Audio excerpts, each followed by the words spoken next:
Bismillahirrahmanirrahim. Assalamualaikum warahmatullahi wabarakatuh.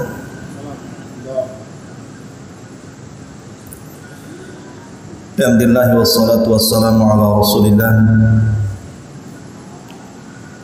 wa ala alihi wa sahbihi wa mawalah wa la hawla wa la quwata illa billahi wa ba'du.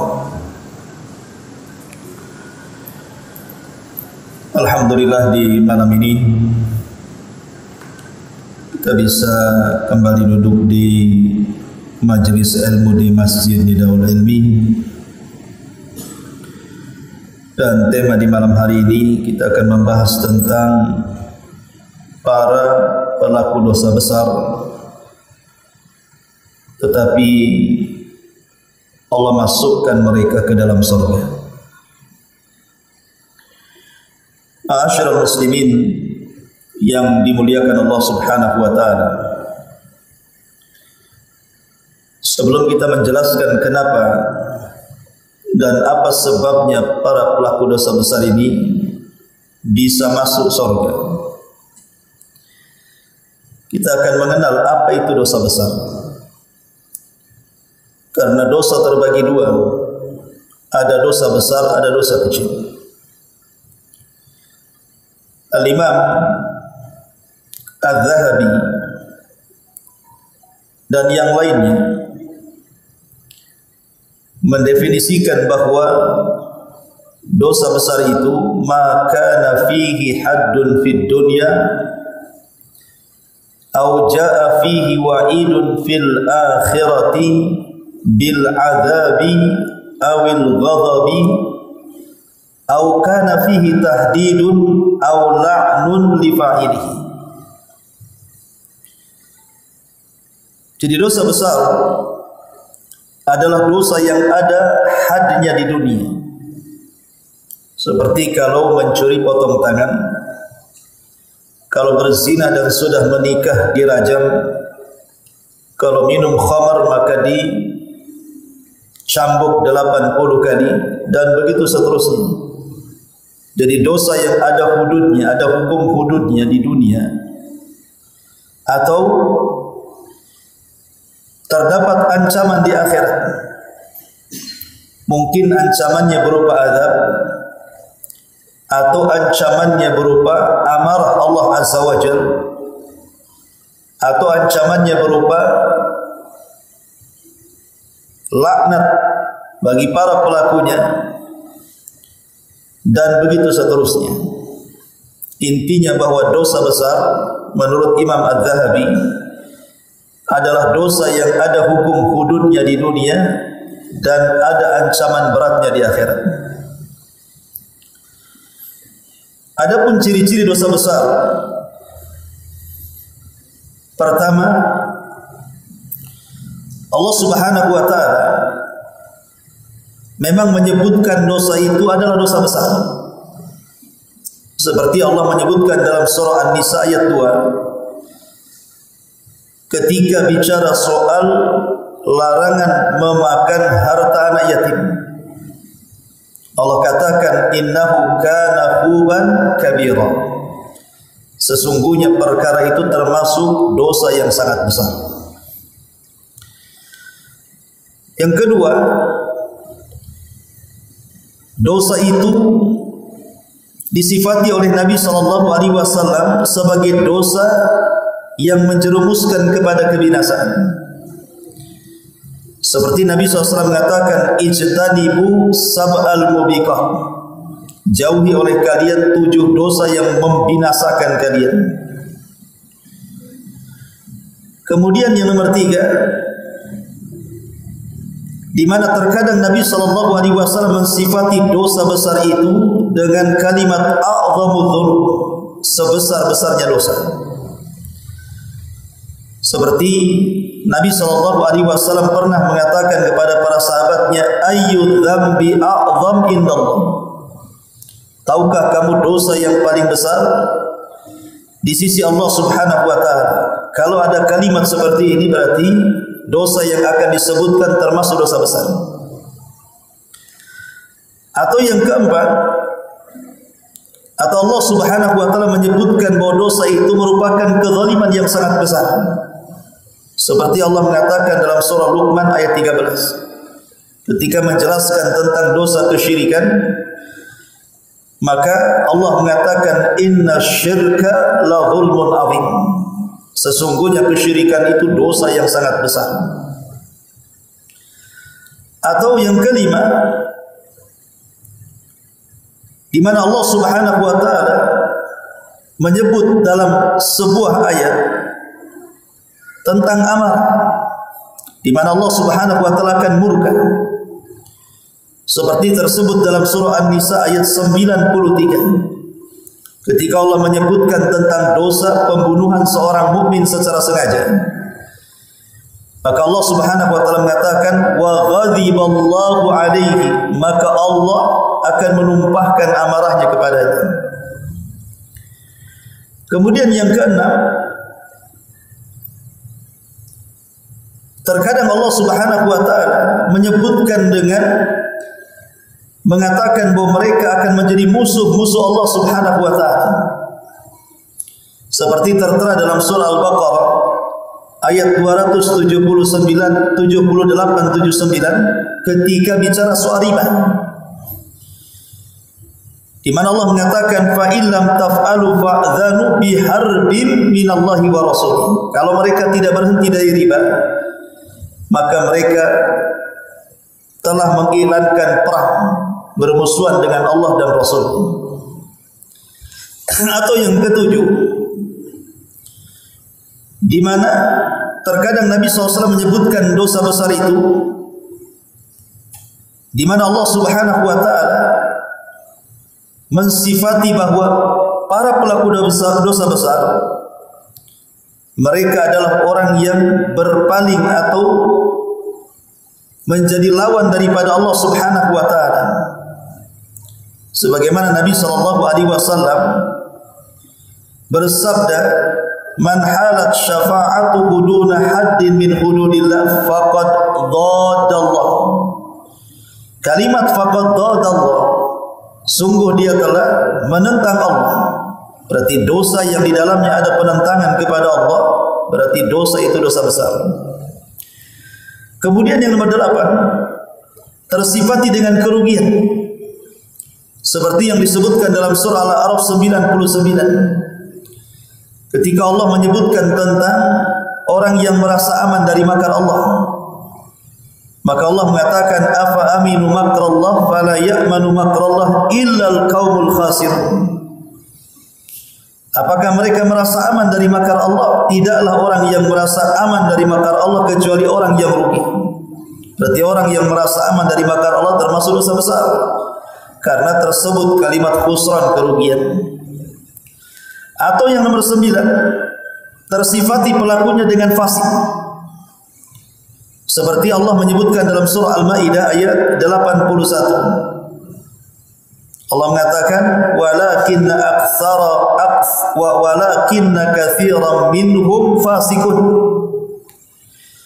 Tetapi kebanyakan mereka adalah fasik.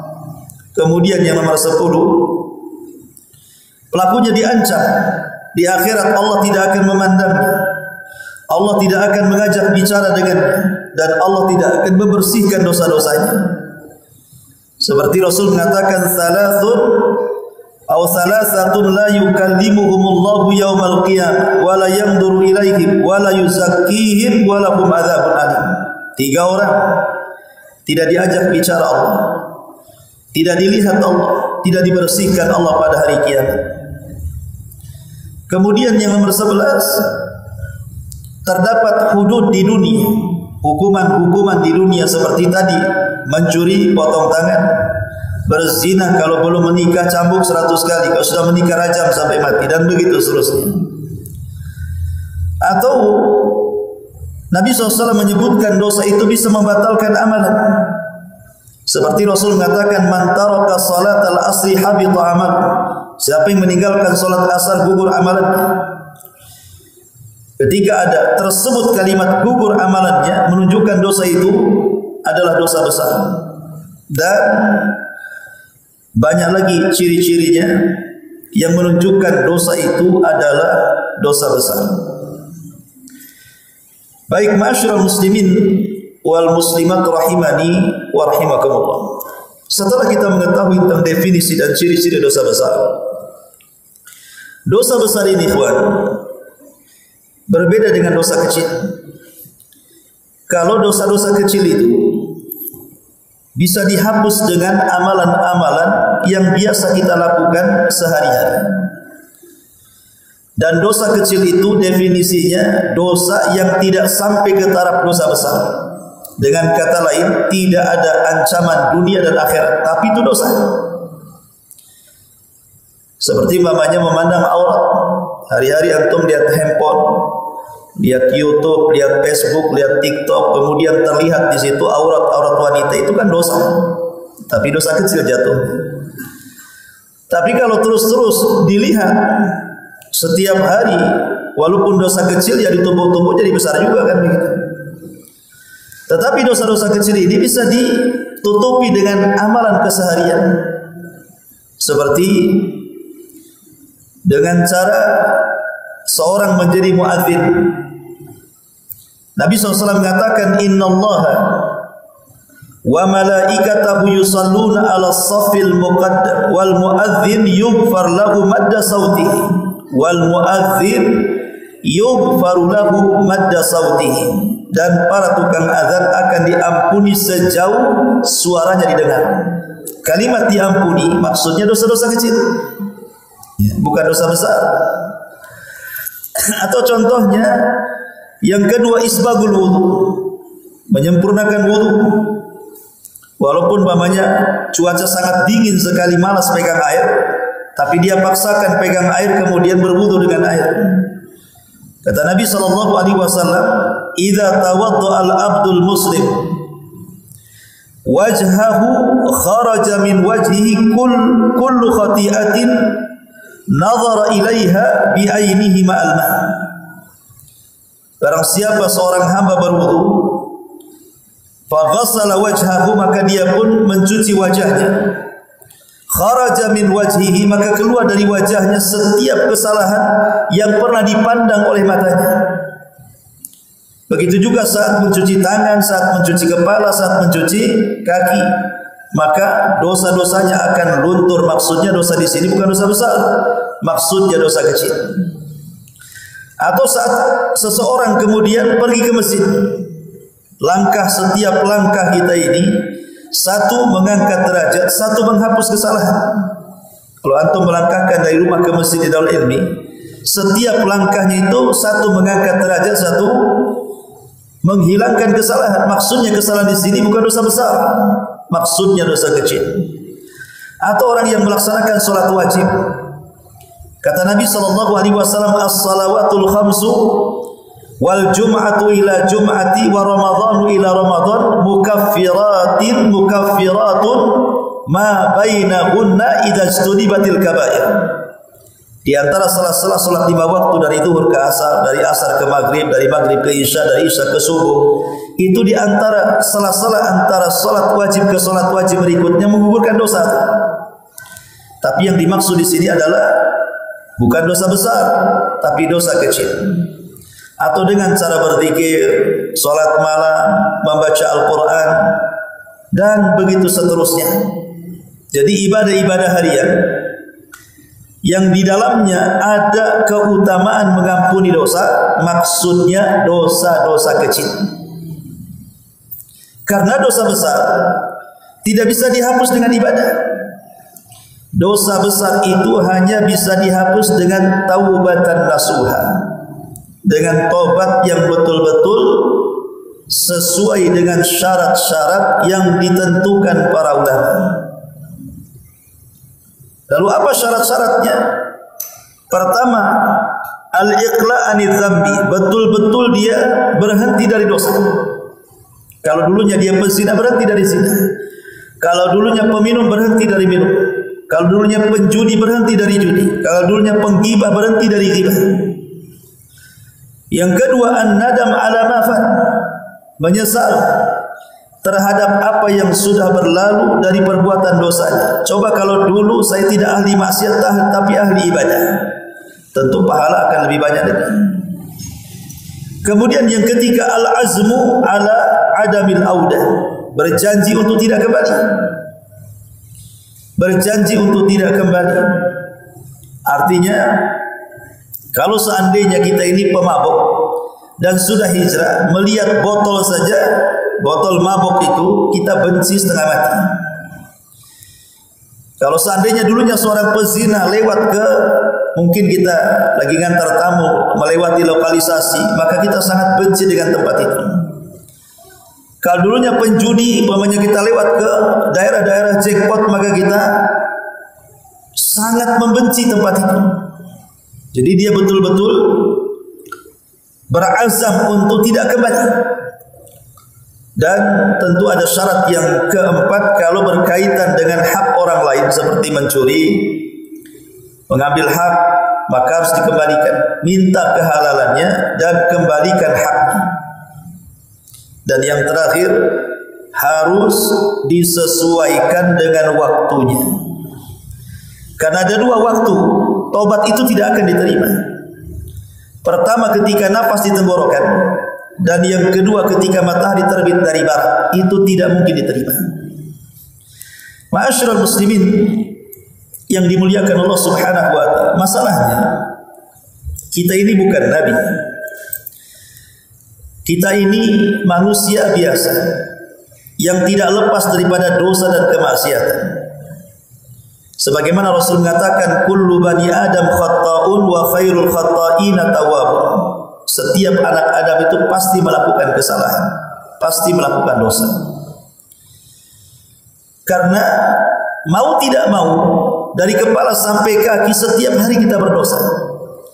Entah kita punya mata memandang sepandang-pandangnya, entah kita punya telinga mendengar sedengar-dengarnya, entah kita punya lisan bicara seomong-omongnya, entah kita punya kaki melangkah selangkah-langkahnya, dan begitu seterusnya.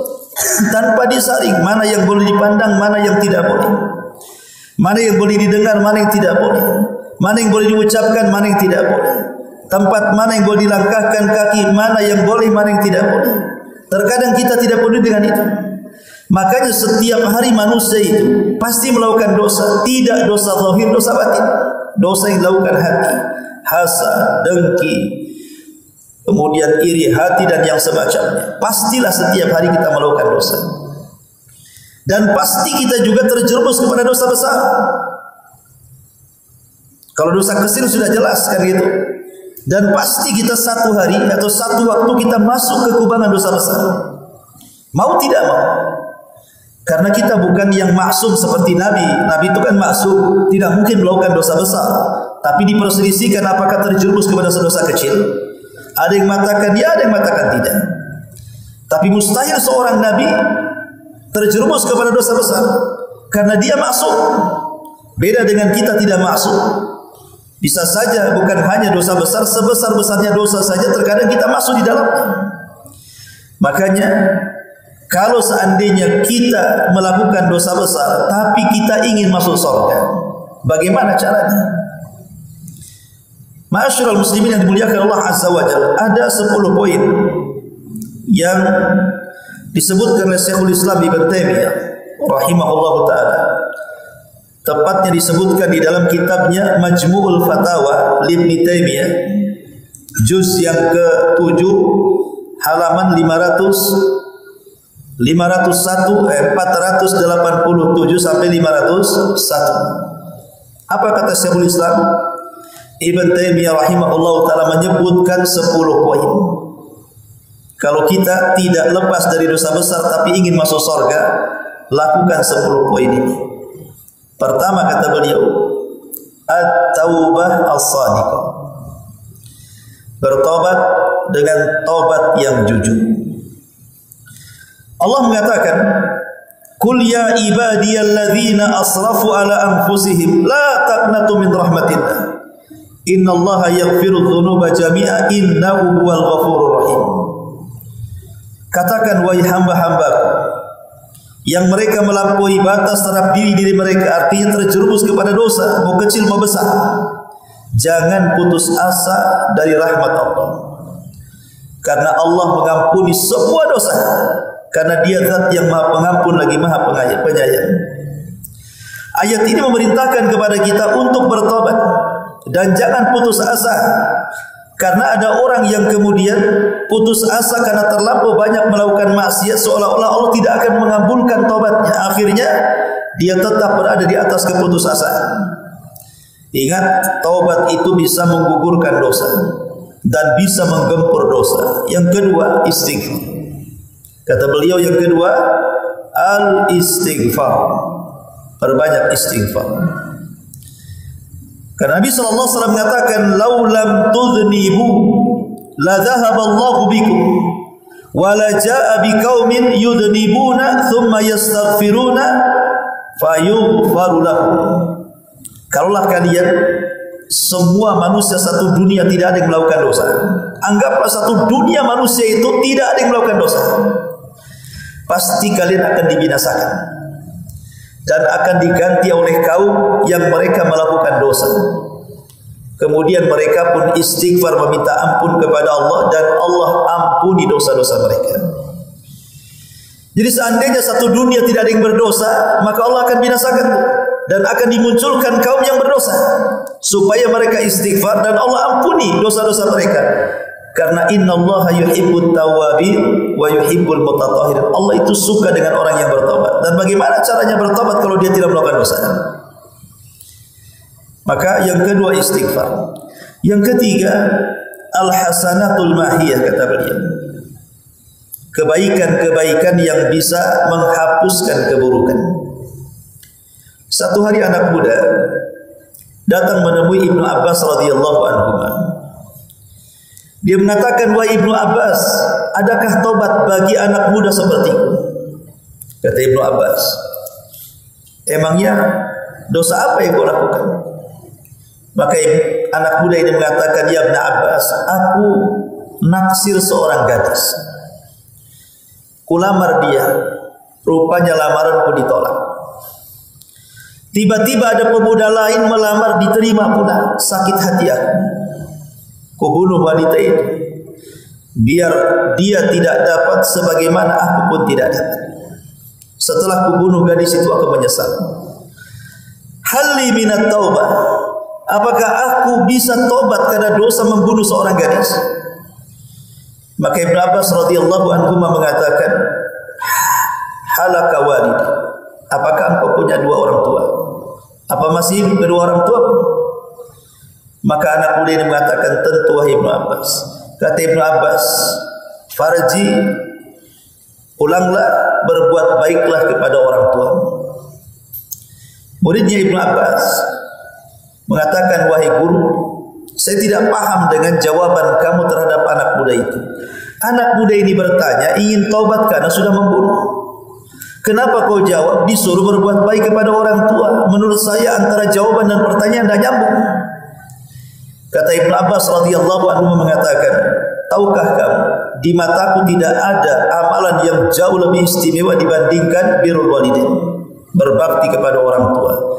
Dan Allah mengatakan, innal hasanat yudhibnas sayyi'at. Sesungguhnya kebaikan-kebaikan itu terkadang bisa menghapuskan keburukan." Boleh jadi kalau dia betul-betul berbuat baik kepada orang tua dan mendapatkan pahalanya bisa menutupkan dosa pembunuhannya. Itu maksudnya.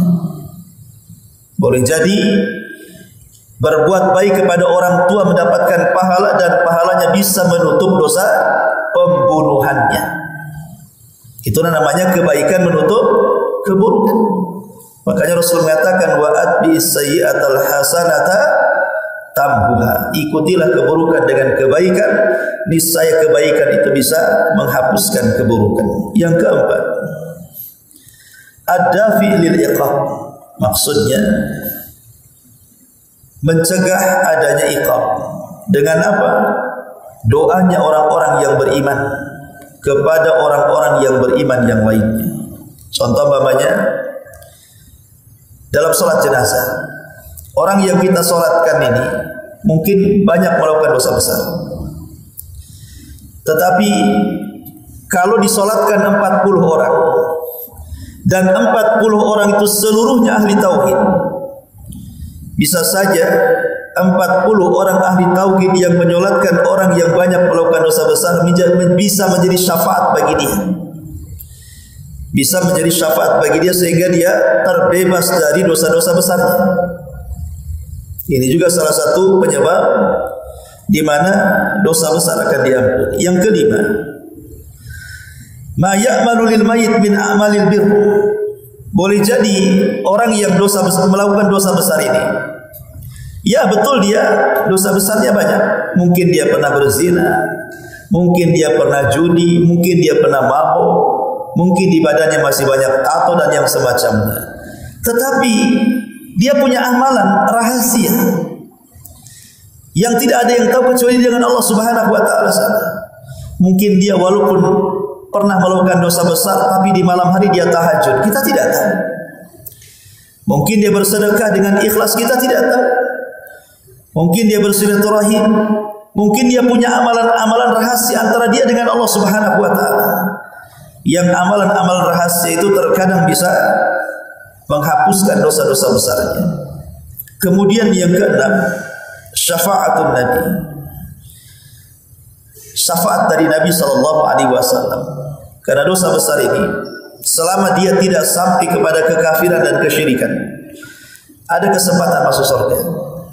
Kalau dia termasuk orang yang mendapatkan syafaat Nabi SAW, bisa saja dia tidak akan masuk neraka dan langsung masuk surga. Maka mintalah syafaat pada Nabi SAW. Kemudian yang nomor 7, sabar menghadapi musibah. Mungkin dulunya dia pemabuk, dulunya dia perzina, dulunya dia penggibah, dulunya dia suka melakukan kezaliman, preman, bertato dan begitu seterusnya.